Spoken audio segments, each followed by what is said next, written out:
Arsenic অ্যালব হোমিওপ্যাথির অন্যতম গুরুত্বপূর্ণ এবং বহুল ব্যবহৃত একটি ওষুধ, পলিক্রেস্ট রেমেডি। এটি মূলত আর্সেনিক ট্রাইঅক্সাইড থেকে তৈরি হলেও হোমিওপ্যাথিক শক্তিকরণ বা পোটেন্টাইজেশন প্রক্রিয়ার মাধ্যমে প্রস্তুত করায় এতে মূল পদার্থের কোনো বিষাক্ততা বা ক্ষতিকর প্রভাব থাকে না, বরং আভ্যন্তরীণ অন্তঃসত্ত্বার বহিঃপ্রকাশ ঘটেছে। হোমিওপ্যাথিতে রোগীর শারীরিক ও মানসিক লক্ষণের উপর ভিত্তি করে ওষুধ দেওয়া হয়।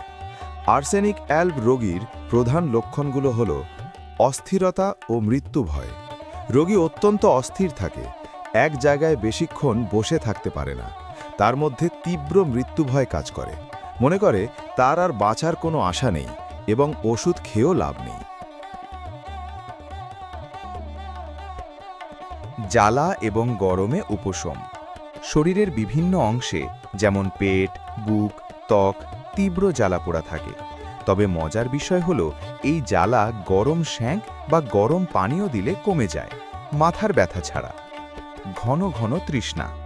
রোগীর খুব তৃষ্ণা পায় এবং গলা শুকিয়ে যায়, কিন্তু সে একবারে বেশি পানি পান করতে পারে না, বরং অল্প অল্প করে ঘন ঘন পানি পান করে।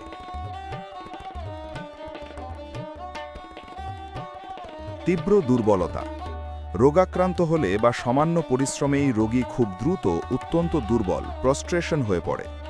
শীতকাতরতা। আর্সেনিকের রোগী প্রচণ্ড শীতকাতর হয় এবং সবসময় গরম আবহাওয়া বা গরম কাপড় পছন্দ করে। মাঝরাতে রোগ বৃদ্ধি। এই ওষুধের রোগীদের যে কোনো কষ্ট বা রোগের লক্ষণ সাধারণত রাত 12টা থেকে 2টো এবং দুপুর 12টা থেকে 2টোর মধ্যে বৃদ্ধি পায়। আর্সেনিকের রোগীরা খুব খুঁতখুঁতে, ফ্যাস্টিডিয়াস স্বভাবের হয়। তারা সবকিছু পরিষ্কার পরিচ্ছন্ন এবং গুছিয়ে রাখতে পছন্দ করে। নিজের স্বাস্থ্য নিয়ে খুব উদ্বিগ্ন থাকে।